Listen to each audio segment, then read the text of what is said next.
Welcome to another episode of The Architecture of Health. I'm Deb Boyson, and this week I have Coach Colin, an elite gait and movement specialist. He wouldn't say that because he's so humble. Welcome to our show, Colin. Thank you. Thank you. I appreciate it, Deb. It's such a blessing always to be on any episode of any podcast. But since our recent time here in Florida when you came, it was always fun to connect with you and just have good conversation. So I'm excited to share ideas and see what we got going on today. Well, guys, I had to have Colin on because his story, his transformation story, was so vivid with the place he came from and to see where he's come. Because on Instagram and out in social media land, all I can see is, oh, he's a perfect runner, perfect spine. He must have been that way since he was a kid. And me also having had intense movement challenges as a teenager can relate even more to coaches that lost their natural patterns very early.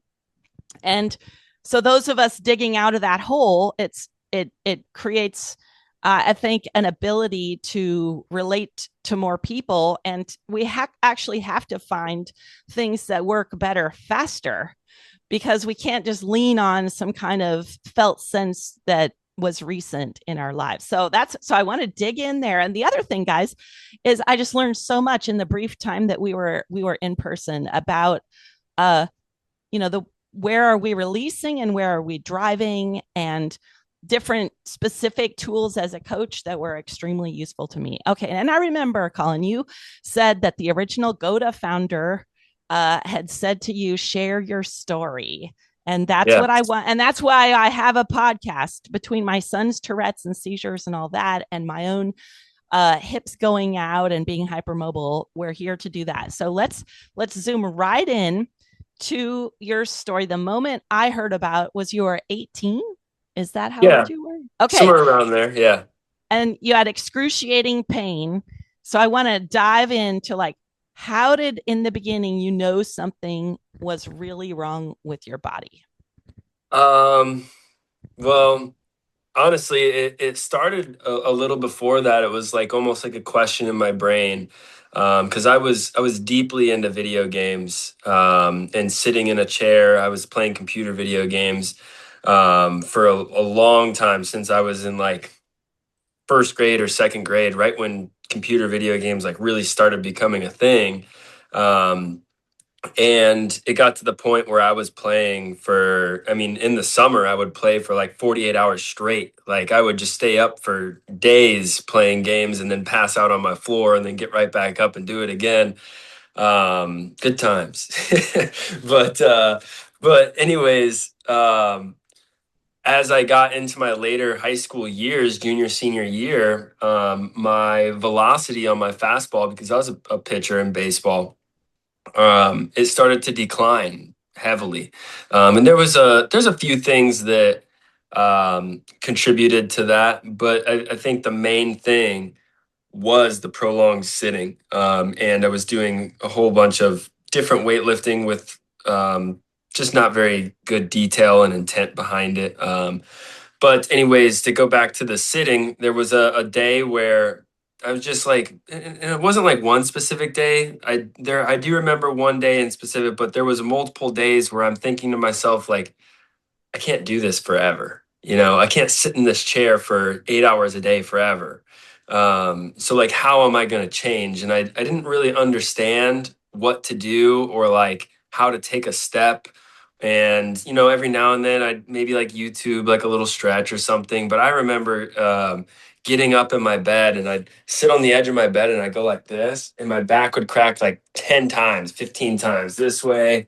And then I go this way, crack, crack, crack, crack, crack, crack. And it was just like disgusting. But the one day where um, I was like, okay, this is probably enough, is I was sitting in the chair. I'm thinking again to myself, man, I can't do this forever. Like I'm also thinking about like what happens when I have kids, and like what am I going to be doing this when I have kids someday? Like I get on the ground, and because my back was just killing me when I was sitting in the chair, I get on the ground and I put my feet up on the chair like this, right? So my back's on the ground, and I put my hands on my the top part of my femur, put the palm on the top part of my femur when I'm laying on the ground, and I'm like pressing my spine away from my hips, right? And I just hear this clunk, and I'm just like, I just thought I was paralyzed. I was like, okay. Yeah, I was sitting there like 17, 18 years old on the ground. My eyes are wide open. I'm just like, oh God, like I might be paralyzed. I don't know what to do. And I took a few deep breaths, and I was like, oh, that actually felt pretty good, And that was like my first experience of decompression. And I was like, okay, that felt pretty good. So I must need space in between my vertebrae. That must be something that's going on. So, I started digging a little deeper because I had sciatic pain in my left leg, really, really bad, like 8 or 9 out of 10 pain every day. And this probably getting into a year later because I was still playing ball. I ended up going to a junior college.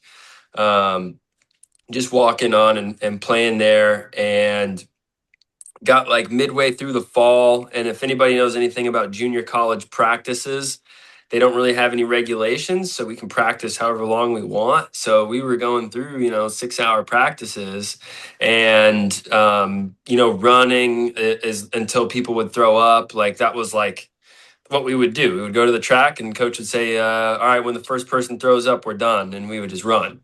Right. And it was just dumb. Right. But it got to a day where like I come back to the dugout, and like I'm running, and I just go, coach, like I can barely run. Like I can't like feel my left leg. And he's like, oh, like you're just being a baby, whatever. And that's kind of what started this like a negative spiral for me, is like I went to the doctor, they're telling me, sciatica, whatever. And then people are giving me some stretches, and I go back to the college and talk to my coach. Ended up quitting. I remember that day, and probably will remember it for the rest of my life. And I was just bawling my eyes out in the car afterwards because I didn't want to quit baseball, but I knew my body was failing me, and I knew I had to do something different, and pitching wasn't helping because if anybody knows anything about pitching here, it's one of the most explosive things you can do on the planet. It's all of your energy right now. You throw the ball and then you relax. And so doing that with a combination of sitting for 7, 8 hours a day is not a good idea. But the thing is that put me into this like rock bottom state where it was okay, now something's got to change. And so I was in such bad pain that I started looking into the body more. I have an old notebook where I was working for my dad at the time, and he owns a flooring store, and I was just kind of hanging out on the computer in my downtime, and I was just sketching all the muscles that came close to the sciatic nerve, and like I was finding finding different stretches for each of those muscles. And I had this whole notebook of like each muscle, and I sketched it on the body of the anatomy and everything, and just to find relief somehow. And what's funny is the best thing that gave me relief was the first thing I started with, is laying on my back, feet up on the wall, like we still do today, right? It's just the easiest thing to just naturally decompress. And that was the best thing that gave me relief. But along those lines there, I had these stretches in this routine where I was going to the gym at 4 in the morning, and I'd stay there for shoot 6 hours, 7 hours, and I'd just stretch, walk, run, throw, do everything I could. But by the end of the day, my back would just tighten up again. My sciatic nerve would hurt, and the bottom of my left leg would start to go numb, or like I'd have like this knife pain coming up my leg into my back. And like, not to get too depressing or dark, but like it was like questioning if life was worth living at the point, like because like I couldn't get it to go away, and like I was dealing with that pain every single day of my life for the past like 3 or 4 years. And that's you want me to continue on the Hey, story let's here? let's start here. Okay, Just let's back it up a little bit. That's a filling lot. out. I love it. A few Yeah. of these um, themes. One is decompression, and you use the word Mhm. space and decompression. I know this is a buzzword we use all the time. I've taught my teenager, let's decompress. We lay down, put our knees up on the couch, Yeah. and we talk in that position. So, audience, if you could replace some of your time sitting in a chair with laying on your back with your knees up on something, or legs up like the yogis do. Like that's already a win because the fluid on your body, they're all heading to the back of your body. Everything spreads out. And Hmm. for something to heal, the fluids need to be able to get in there between the structures. So nothing in our body is designed that everything's, none of the bones should be smashing against each other. And for anything to heal, there needs to be that little bit of space where fluids can flow. So decompression, that's why we're into making space in the right places. And another thing you were talking about there is that, and then the rat race where we're just trying so hard. Yeah.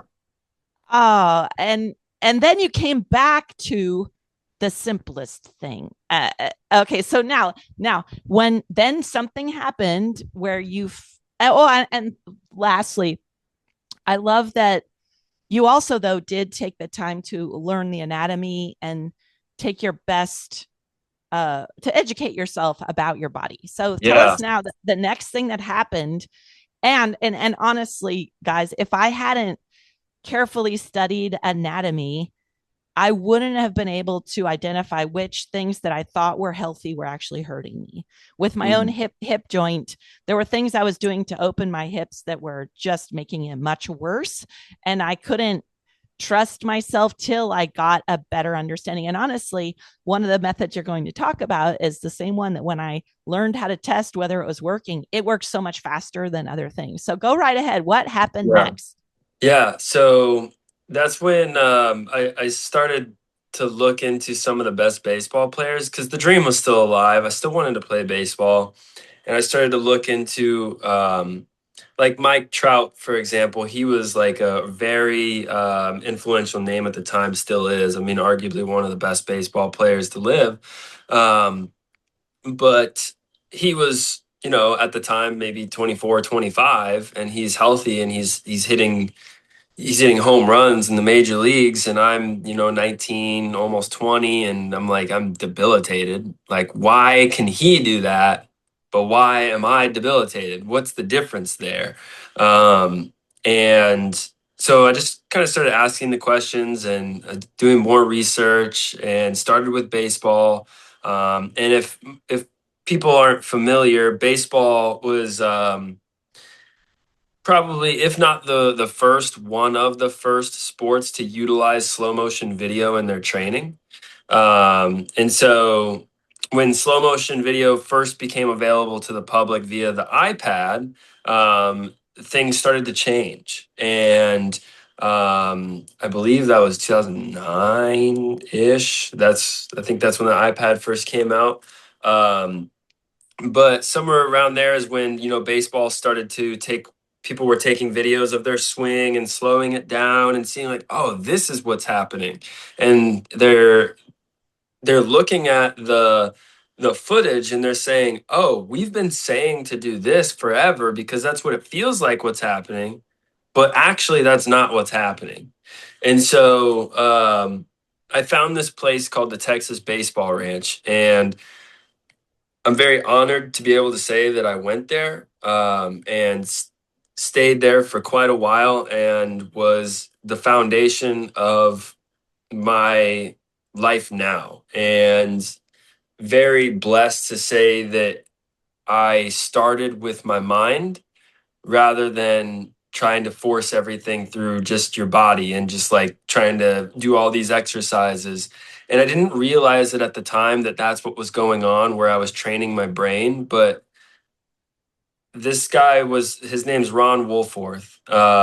He owns the Texas Baseball Ranch and does a lot of mindset training for kids down there, and has a bunch of coaches underneath him. His son works there for him now. Great people.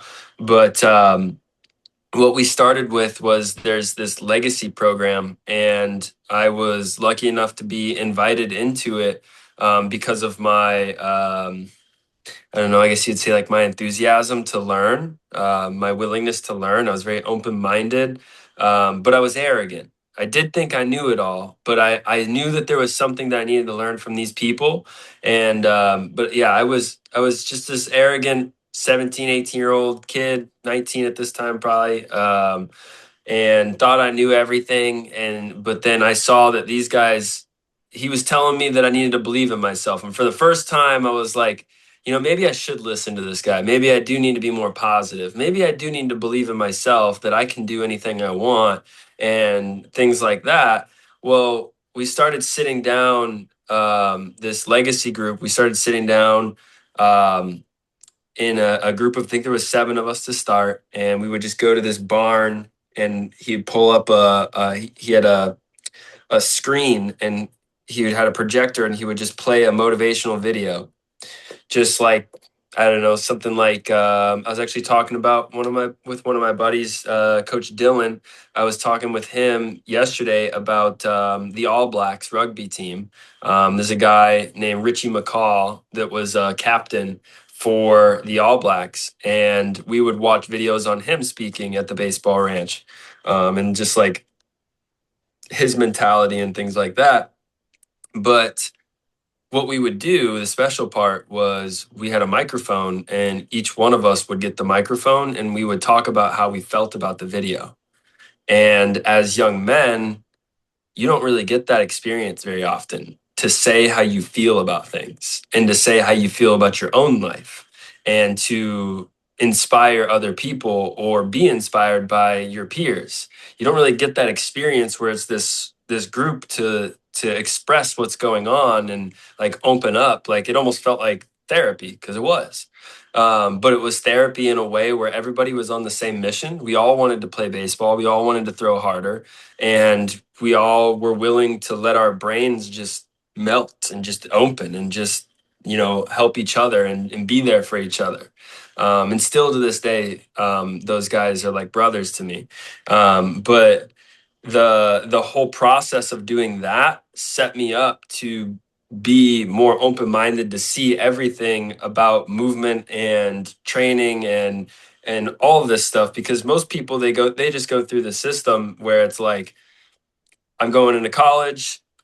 I'm playing a sport. This is how we do strength training at the college. And then I learn it in the book, and the book teaches me this. I go get certified by these people, whether it be like NASM or, something like that. And then I do private training, and now I have teams, and now I'm also a strength coach at a college or whatever. And it's like a revolving door of like the same things happening over and over again.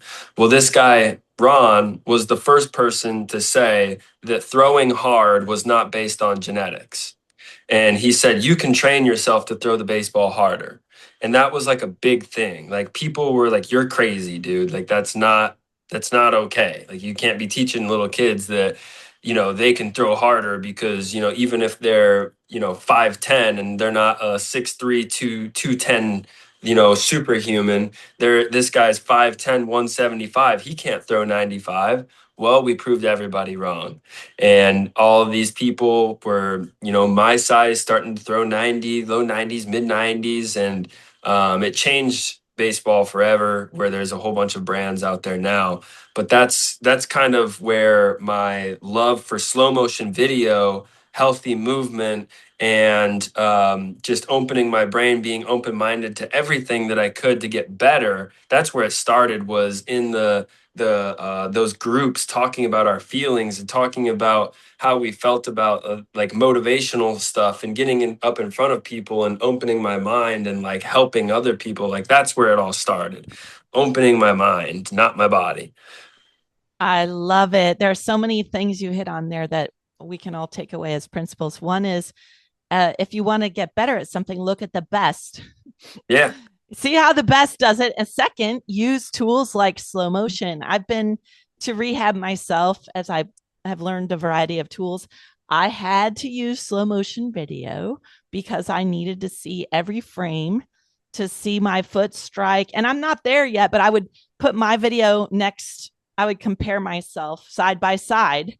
I would go frame by frame and compare myself to my old gait, my new gait, and then the best. Like Usain Bolt was the one I started with, but I might pick Yeah. a female great. And so that process, rather than getting stuck with, like you're talking about, some of the limiting beliefs of, well, you're this age, you're this genome, you're this amount of injury, you can't do it because da da da da da. So I love that. And guys, slow motion is on every single person's smartphone. It's Yeah, just right. it's and oh, and the thing you said about excellent movers cannot tell why they're excellent. They can Yeah. I'll even, and like you're saying, even me when I'm coaching something, like, oh, here's an African dance step, I'm doing da da da, and then being able to slow down and show to someone to whom that move is new is a translation process where things are wave forms of energetic movement, move way too fast to capture all the nuance unless you slow it down or hit specific keyframes. I see it in my African dance teachers all the time. They'll think that we'll think that their wrists are doing one thing because we have a flat mindset. Oh, their Mhm. hand did this, but they're actually doing this weird spring-loaded odd Mhm. thing.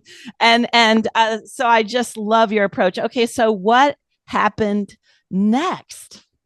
So basically, I took that mindset of success leaves clues. The best are who we want to look at, and I've at that point I've been looking at the best pitchers of all time for the past 3 years, practicing religiously, doing two-a-days every single day at the baseball ranch, besides the weekends. Some days on the weekends, and started asking more questions. And that's where I started asking questions that Ron couldn't answer for me. And that's also one thing where what separates a great coach from a good coach is to me one thing that separates them is a great coach knows when to say I don't know. They know when to say, like, that's not my wheelhouse. Like, I don't understand that. Maybe I don't know what's exactly going on there. And I kept asking, like, is it possible to be connected? Because that was the word we used, connected to the trunk and spine.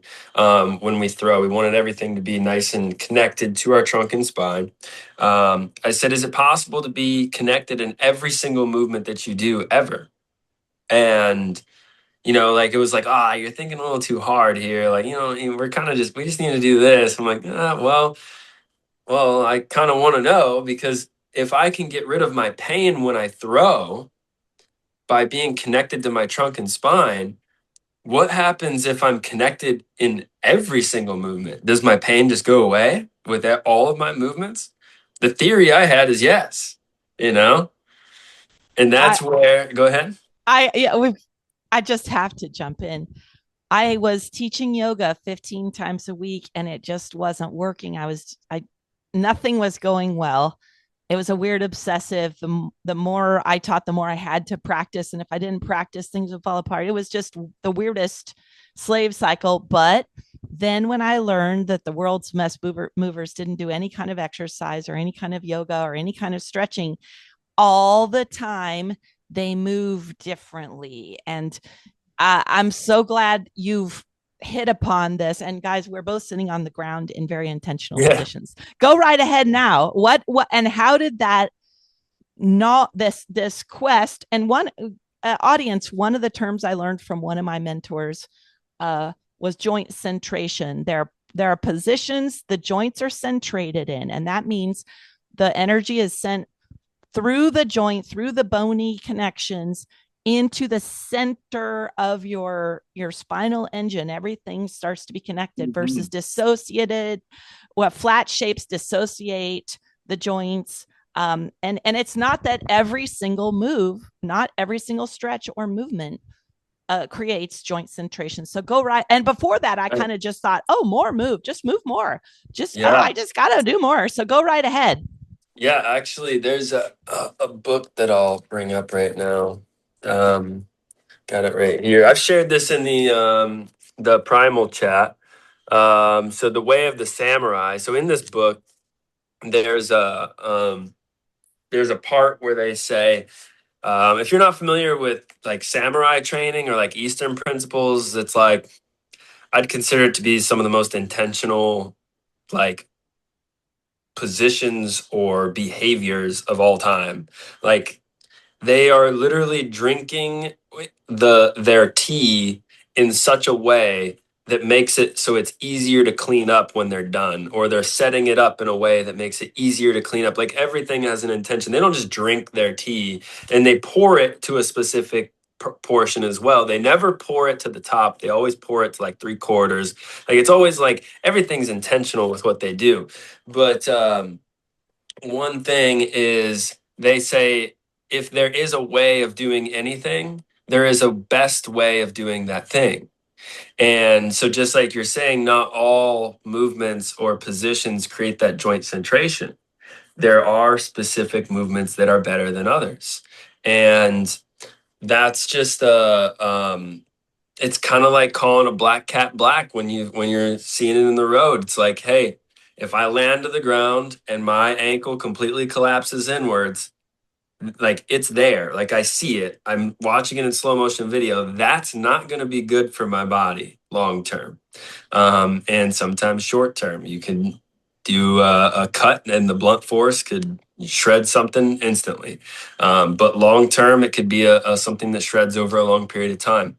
um, but anyways, I just kept looking into, just to get back to the story here, I kept getting back into more and more slow motion video, watching um, these throwers, and we even watched people like celebrate, like Tiger Woods. We would watch him like celebrate when he um, like when he hit a long putt, and he would celebrate and he would do one of these, like these punches in the air, right? And we would watch that arm action of how he punched in the air, or we would watch Tom Brady do it, or we'd watch Michael Jordan when he does the I forget what play it was, but he jumps up in the air and he goes like this, and we're watching the way that his shoulder moves because we're seeing, oh, there's a relation between the way that he does that and the way that people throw baseballs.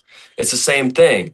And so I'm starting to look into more of these people, and I'm asking more about the feet, because like my feet started to hurt and like my ankles were super collapsed, and like I didn't really like understand it completely, but I did know that in the throw, I don't know if you can see my back foot here, I but can. you can. Okay, so this back foot, we did know at the baseball ranch, we knew that this was the trigger to release the ball. It was like boom, right there. That's what happened. So that's we know the drop in now, right? So we knew that, and so I started just looking deeper and deeper and deeper, and eventually I came across an Instagram post because I was training with some guy. His name's Dakota Backus, great guy. Love the training with him. He's from my hometown, one of the very few people from my hometown to ever make it to the MLB and have their debut. And I was just training with him, and I asked him like, "Yo, like I asked him multiple times, like, how are you using your foot when you're on the mound? Like, I feel like I'm so focused on my hip, but like my foot feels like it's doing nothing." And so I just kept asking, and at that time is when Instagram starts listening to you, or your phone starts listening to you. So I start getting this ad of Outside Edge Training, and it's GOATA. And I see a picture of Nolan Ryan throwing the ball at release, and I see a picture side by side of Usain Bolt mid stride, and I'm looking at it, and I'm like, whoa, those are like kind of the same. I need to see what this is about. So I started learning, and that's eventually when I got into GOATA. But none of that would have happened. Again, I always come back to this. If I hadn't like sat down in the room full of those guys and like just like got rid of my ego by opening up with my feelings, like none of that would have happened. That's what really starts everything, and that's really what eventually I want to do, is be able to have a space where I can talk mindset with kids that are in early high school or high school, and like change them from up here and from in their heart as well. So like when when they're looking at things, because I mean, you know how teenage boys are.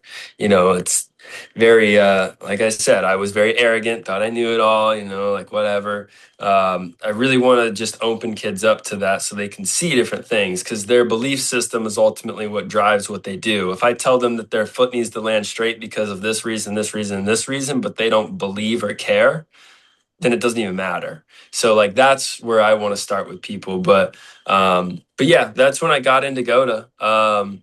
And eventually And went downhill. how did you know that that system was worth pursuing, because it affected you a lot? And what does GOATA stand for? I've had it, guys. I have another episode called "Becoming Durable is Simple but Not Easy" Mhm. about GOATA. But and I know with me, I was comparing many different functional movement systems. Even though I had Yeah. this idea of joint centration, I would, and even though I studied with disciples of Noel Perez for many years, and I already had this sense through West African dance that there is a functional way to be all the time, I still ended up crashed and hurt because my gait was so weird and duck footed. And so once I finally found between primal movement and GOATA, which are related practices, I finally found a way to be able to look at and measure as how if I was getting closer to what was a very healthy gait. So, but I was able to, like, I do 5 minutes of some of the most basic exercises,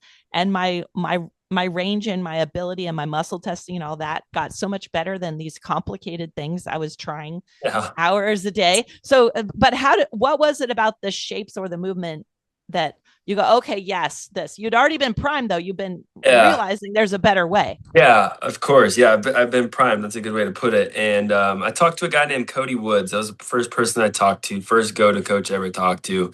Shout out to Cody. He's a really good guy. And he told me, and this is kind of where I get a lot of my the ways that I teach as well. I get it from him, and I get it from a book called The Inner Game of Tennis. Beautiful book on teaching any skill. But he said, stop all of your stretching, stop all of your lifting, and go on a sideline and make sure your big toe is straight with the line and walk up and down the line. Replace all of the time that you do stretching and lifting with that. So if you stretch and lift for 3 or 4 hours, go do that for 3 or 4 hours. So I did. I got to the gym at 4 in the morning, at least 3 or 4 hours a day. I, this facility is like an $88 million facility, like crazy big, like big Olympic soccer field, and then there's a big gym, and like I knew all the people in there, and I'm lifting, I'm stretching, doing my stuff, and then one day I stop and I go down to the soccer field and I'm just walking on the line, and these people think I'm nuts. I'm just walking on the line back and forth for like 3 or 4 hours, and my leg starts to feel better. And I'm like, no shit. So I just kept doing it. And and things start to clean up. They felt better. I started to like realize, like, that part of the release of the leg. I started to like do a little toe drag with it. I started to like add these little details, like play around with it. And that's the one thing that I think separated me from a lot of people that were doing GOATA, is like I was so driven by my pain that I was willing to do whatever it took. And so like I was just down there for hours, just like experimenting, trying new things. And that's something that a lot of people aren't willing to do, because a lot of people aren't in debilitating pain. Maybe they just have like something that's nagging here and there, and they're eventually, unfortunately, that's what it takes, is like, oh no, I can no longer do what I like to do every day, so now I have to figure it out. Unfortunately, that's what it takes for people to like try a lot of times, which is unfortunate. But anyways, the doing that every single day, and then just starting to get into maybe like a little bit of a different squat, like holding a kettlebell with my heels up, my feet are straight, doing stuff like that. He was just feeding me like tidbits of knowledge here and there, and I never really like, paid for anything. I was just like, yo, like, what can you give me to like start, like give me like one thing to do and I'll figure it out.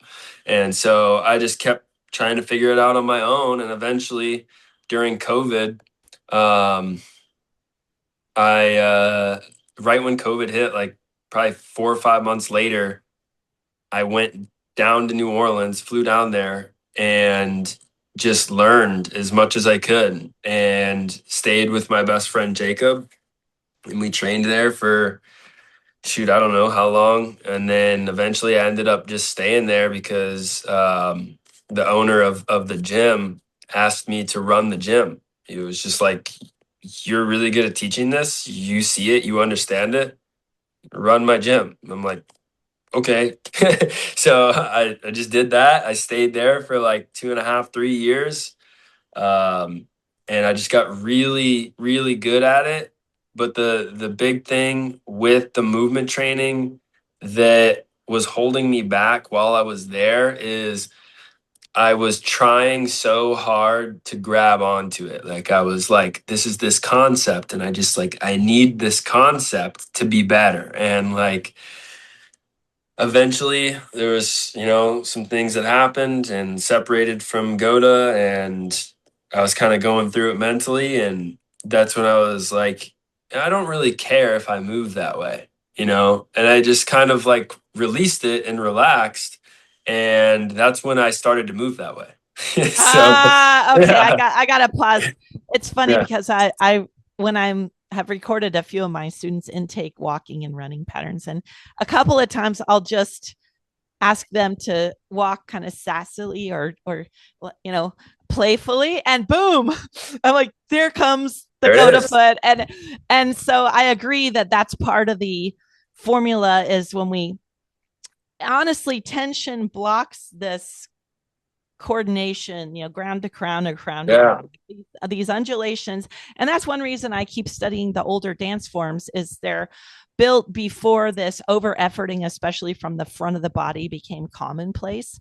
But I also am curious, that calls into question of dosage, right? Like, you were willing to walk on a line, because we all know that's so important, as we're going to be walking hopefully till the day we die. We know that's yeah, an important task. But then the question of how much of other things to put in the mix to shift us yeah. towards these other ways of moving is there. And I've noticed that at Urbots or Ubers.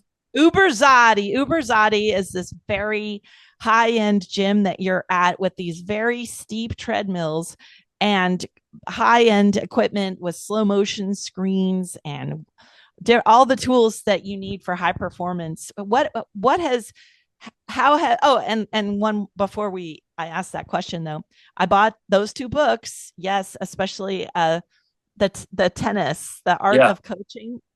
And I yeah, love that in the book it's talking about this sort of the two selves. There's the body, mind, whatever that's doing, the subconscious, with the actual doing, the full yeah, embodiment is the doer. And we have this split self that is the judge or the critic, and how the coach creatively finds different ways, like having the player, they'll know I want to swing like that, but they can't get their body to do it until they kind of give this critic a job. So let's give that thing the job of looking at the seams of the tennis ball, and then yes. and so it seems related when I have my student, just be sassy, walk towards me in a sassy way. Is there let's so those two questions are related. When is it a letting go and an ease, and when is it, I need to up the dose because this pattern isn't going to stick? Yeah. So oftentimes what I do is I have somebody brute force something instantly. So the first thing is like um let's just say dragonflies. It's the one that I taught you guys when you were down here, dug deeper into. And I'll have an athlete, I'll say go home and do 1,000 a day. Go do as many as you can in a day, and then um maybe they come back like 2 weeks later and they're like, oh, nothing changed. And I'm like, Okay, but what did you learn? What happened? Did you put yourself in front of a mirror? Did you notice things? Oh yeah, there was some things that started to change here and there, and but like my run still hasn't changed.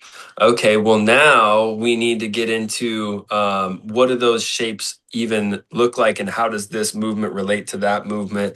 Um, so you have that sort of like brute force mindset, but now it becomes finding a rhythm, finding the timing, and finding the dance, just like you were saying, like that sassiness, like that sassy walk has a rhythm to it.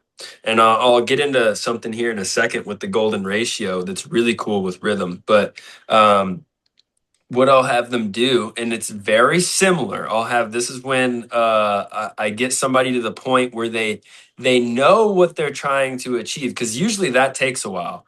I'll sit down with a kid and I'll be like, "Why are we even training together?" And they won't have the right answer. Well, right answer, but like they won't have the idea that they have is like maybe, oh yeah, we're just trying to get faster. No, that's not what we're trying to do. Okay, we're just trying to get stronger. No, that's not what we're trying to do. I want you to think about this. I want you to look at what we're doing. Do you understand the details and the shapes and this and that? And once they be like, oh yeah, we're trying to move more efficiently and we're trying to like get this and do that, now I'm like, okay, you're ready for this. So now I get them into a position or a drill. We used to call them Ed Reed walks when I was down in New Orleans, but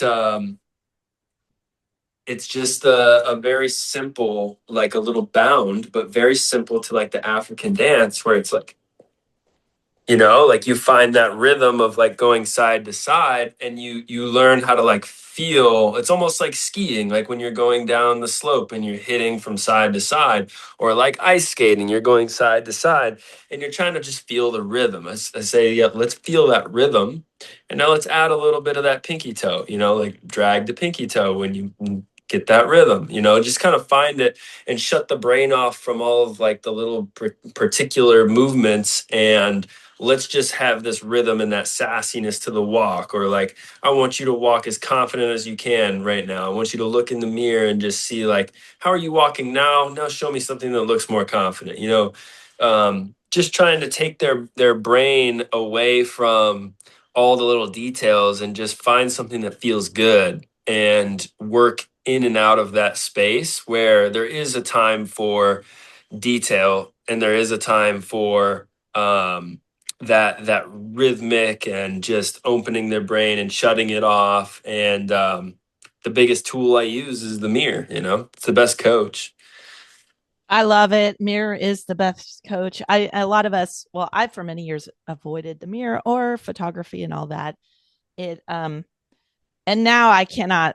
I just absolutely love it because what I will think I'm doing is nothing like what I'm trying to do. I'm lucky. Yeah. I have a Haitian dance teacher who I talked into filming us during class so that we could all look at it afterwards. And I capture frames. I even sometimes will point out as a student is trying to learn a pattern, like, you see where I'm doing it this way and that student behind me is, their pelvis is locked and they're doing it that way. So yeah. And about rhythm, I love that I remember when I started my first training was when I was 19. I did body mind centering with contact improv. It's a very I would say it's too free, unless you add the biomechanics and the GOATA stuff to it. But Sure. I remember we had a practice of never using music that had words, because at least this teacher, Cindy Stevens, she was amazing, because it would draw us out of our sensing our own breath and the rhythms of our partners. Like, Mm. so there's some, and the West African stuff, the rhythm is so powerful and immersive. When we have the 10 drummers, it's hard to resist the beat that's pulling you unless you get heel heavy. Yeah, Unless you're right. heel. And I have to say that's where Yeah. we lose our rhythm, is when especially that inside heel or the heels. And it's unfortunate so much time in fitness gets training heel heaviness as a virtue to turn on the glutes. So, Mm. last thing, when we talked about how the greats are great all the time, I had one of my mentors staying with me his name's Yusuf Kumbasa. I've studied with him for many years, and he was doing dishes. GOATA. He Yeah. was so back chain. His Yeah, he's heels were standing like like this. That's it right there, you know? hips way back, and then all the rest of us hips leaning on the counter. And I made a post about it because the other thing is people, we have all this eye candy influencers, and I'm like kind of marketing all these fancy skirts and running, but I keep trying to tell people it's all the time. It's how you pick up your keys. Did you do it with an isolated wrist movement, or did you let your body flow together Yeah. in harmony with yourself and gravity? All right. So now you sprint really fast. Let's talk a little bit about those very steep inclines and you running incredibly fast. What are you doing with that? So the at Uberzati, the whole purpose with the treadmill is the treadmill turns on a like a fight or flight type of system for you. So if the treadmill's moving really fast and you can hear it humming underneath you, it's like, okay, I've got to run that fast or I'm going to fall. And so you kind of just do it. And that's another thing with the movement training that is very, very important is if you want patterns to stick, you have to ingrain it into the subconscious mind. So that's where the inner game of tennis, you can use those distraction techniques and like focusing on other things while you're doing certain skills, so you can help the athlete learn. Also, not letting the coach's ego get in the way. Let the athlete learn on their own by failing, things like that. That helps you get into the subconscious. Um, but I don't think there is a better way to learn something than when your body is in a fight or flight state. You like almost all of your nerves are just like absolutely just firing on all cylinders when something is about to happen and you don't know whether or not, like, you don't know the outcome and you're going to do it anyways. And that's what we do with the treadmill is like we go outside, we'll run a fly 10 and we'll say some kid runs 15 miles per hour on their fly 10. If you don't know what a fly 10 is, it's either a 20-yard buildup or a 30-yard buildup, and then it's 10 yards after that buildup, and it times you how fast you run that 10 yards, and then based off an equation you can see how fast you're running. So let's say a kid's running 15 miles per hour. Their profile will be uploaded into the treadmill saying they ran 15 miles per hour. Well, based off of our protocols, it'll say, okay, we're going to do 10 to 15 sprints today. Each one of them are going to be at different inclines. And based on how fast you ran outside, your fastest speed, those inclines are going to be set at a certain mile per hour specifically for your speed so that you are getting a little bit faster every time that you're coming. You're pushing it a little bit, right? So you're almost getting to that point of failure, and it's kind of like, okay, here's the belt, it's moving, let's get on and let's go. You don't have a choice to move that fast. You are going to move that fast, or you're going to fall. So that's kind of how we use the treadmills, and we have specific protocols in place to help those athletes get faster.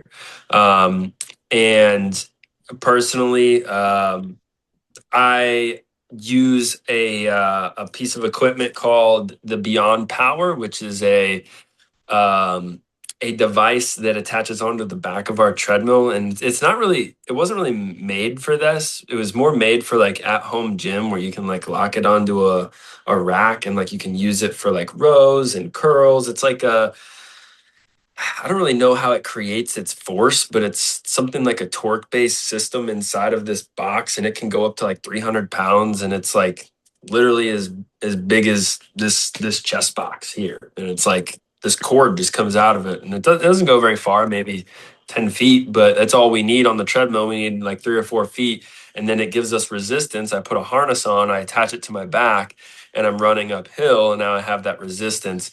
That's personally what I really like to use to get stronger and faster, to have a little bit of resistance there. But yeah, at the gym, everything is based around their fly 10 and how the programs are set, personalized to each athlete to ensure they get faster. That is so cool and very different than my self-propelled treadmill. But Yes. I start bouncing, and it's a funny thing is once I was able to relate. Oh, really good sprinting is going to feel like the flying that is really good African dance, which I had. Thank goodness I kept doing that on and off for 30 years, because I didn't realize how protective it was, and I'd leave Yeah. it and take some fitnessy thing, even Zumba, and then kind of wreck myself and then come back, or even some very what I thought was very sophisticated stuff. And the thing is, I have my I call it penguin, pony, pulse, and pounce. I have my little set of things I do to get rid of the blocks I have. Like penguin is to get my neck moving, pony is to get my legs moving, and then pulse is to get my fists slamming, and then finally I Right. drive. And I'm not very fast, guys. Like when I was doing a lot more sprinting in the beginning, I could go faster than the treadmills at the gym that had the 12-mile-an-hour limit. So I could get past that for a very short amount of time. That's why I got a self-propelled one. But as I didn't do very much sprinting because I was coaching so much. I was sore all the time. So that's a question as a coach. Uh, maybe I was doing too much isometric or whatever. How often do you sprint and how much do you personally do? And I want to get if you could share also the story of that. You had a very young female athlete who was told she needed some kind of hip surgery. So Yeah. first, yeah, let's start with her. What Okay. happened with her? So there are some people that are just extremely kinesthetically brilliant, and she's one of them. And you don't see this very often in our line of work, but when you do, you definitely take note of it. So this girl, she came in really bad feet, legs like going way inwards when she's running, having really bad like hip impingement issues, and yeah, they were looking at doing possible surgery, and we just basically fixed her up. Well, I did 3 sessions with her, 3 to 5 sessions with her, and by the third session, she was already looking way better. And then the fifth session, I never had to see her again, and she never had pain again. She cheerleads, I'm pretty sure that's her main sport, and does all of her flips and stuff. No pain anymore. Everything just cleaned up, and like when I'm watching her move, it's like I'd put her in the 90 percentile of movers for sure, like top 10% of movers. And when she came to me, she was like in the bottom 10%. But yeah. What do you think that was from? Do you think it was her sitting that was throwing Um, her off? there can be a lot of things. A lot of times, like any type of like gymnast or cheerleader, a lot of times they do like ballet. In ballet, if you know anything about plie, it's not a good position. It's a very aesthetically pleasing sport, not a great sport for your joints. And I think that any dancer can attest to that. Like um, ballet dancer per se, like you're talking like West African, like you're talking like getting down with the rhythm, like that's different. But Uh, when you're and talking, go and ahead. guys, the research I used AI to compare many different bodies of research around injury, and ballet of all the dance forms that it was able to find research on definitely had the highest rates of injury. And you and I Absolutely. would be able to predict that with the duck feet and the extension, hyperextension being Yeah. in these long of aesthetic shapes. And among the lowest rates of injury, in West African looks crazy. People whipping their spines around and they're jumping, and it looks crazy. It looks like, and it had the exact opposite. It had some of the lowest injury rates, right Yeah. along with very flat, ordinary things like folk dancing, and Yeah. that you would see in a senior center. So, like you're saying, it's is the rhythm integrated, and where is it putting the stresses through the body? So that's such a great story. So go on. How do you my one of the things I hope everyone decides is to get a movement education for themselves so that they don't fall for trying too hard in a way that sends you away from our evolutionary blueprint. Is there anything you want to say about the chances of this athlete being able to keep her GOATA once she got it? Yeah, so I haven't seen her. It's probably been almost a year now. I haven't seen her once, and I remember since our last session, like that's the one thing about the what I do is um, the business model is not very good. Meaning, like it's not the whole a patient cured is a patient lost kind of mentality. It's like, let me make you your own coach. Let me make you aware of what's going on. And now you can go do it on your own. And you don't need me anymore. So it's not a very good business model. And I don't want to say like I've lost clients because of it, but like I've given clients the information, like even at the major league level for baseball, I've given many guys the ideas to go on and do it on their own, which is okay. You should have a coach guide you for sure. It's definitely better that way. But having the information to go do it on your own and like I don't need a coach anymore at that point. I mean, that's what I did. I mean, I was a student at one point. I learned it and I just ran with it and I kept going and now I help other people do the same thing that I did and learn it, run with it and go. But I remember this was like 3 months after we had finished working together. She came back in because their whole cheer squad comes in and works out at Ibrasati, and I filmed her doing a change of direction drill, and it just looked money. And I was like, "Hey, how you feeling?" "I feel great." Okay, cool, sounds good. That was it. I love that idea of like the checkup, just at the you just get a little checkup, make sure Yeah, nothing's going on. sure. And one thing is, I've found if I sprint all out and something, I'm not in the best place right now. I've been walking too much on flat surfaces, but that dragonfly thing, dude, that is so good. Because it really showed me the end range of where the pelvis releases. Mm. I can now on a flat surface feel almost all of us guys are more likely on a flat surface to have our tail a little tucked and our hips just a little bit in front of where the stress is going to land most healthfully. And I noticed those treadmills are very at a very steep incline. Is there any last thing you want to say about the incline and your use of them and the way that you use them as a coach? Yeah, it's really hard to run wrong uphill because your tailbone has to be behind you and you have to drive up and forward. So it's really hard to like get into a position where your hips go forward. And that's where you see poor movement is when the hips start to get in front of you and you start to like reach for your stride.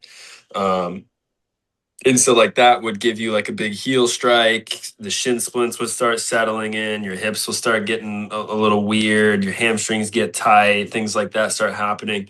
But when your hips stay back and you're running uphill, you're really in an aggressive state. And that's kind of all of your training should be in an aggressive state where you're like lean forward and you're ready to tackle somebody kind of thing.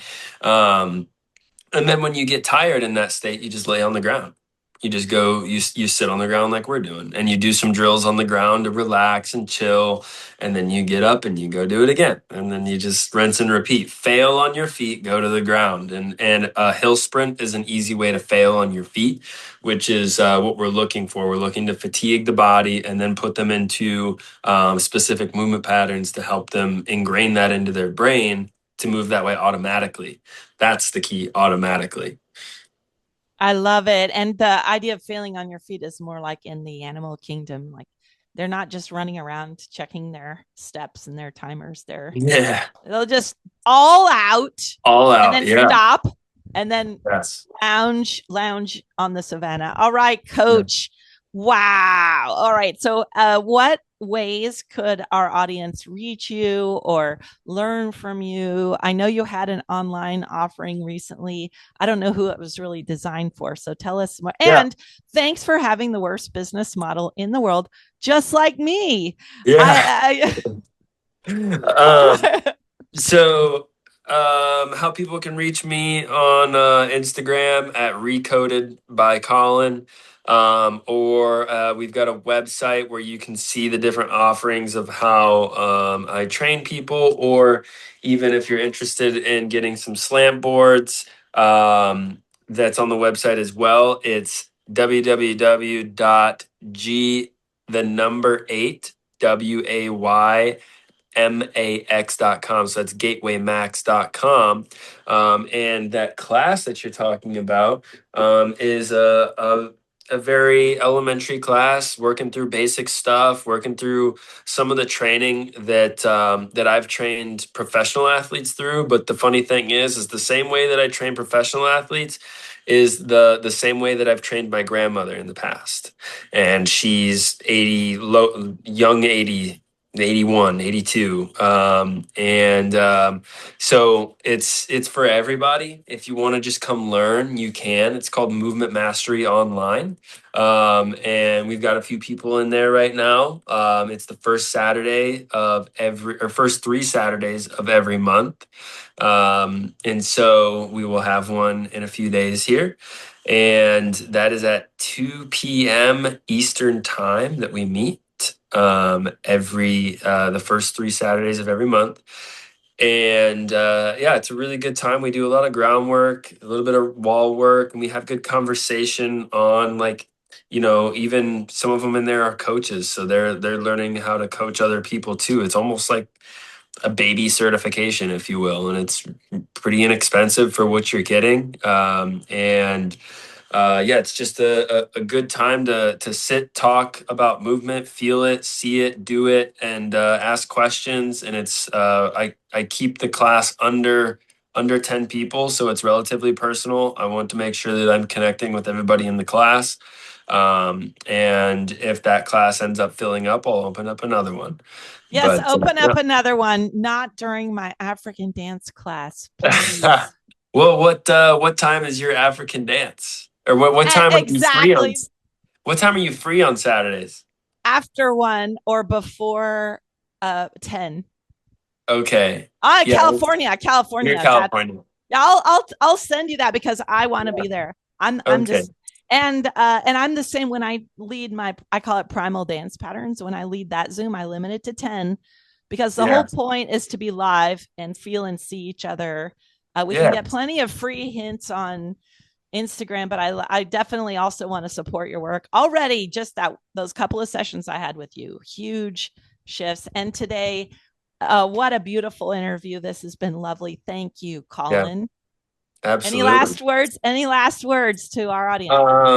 I just want to say, if you feel inspired to do anything in this line of work, if you're somebody that's already in the primal community, that's doing something, working on yourself, working with other clients, and you feel inspired to do anything, just go do it.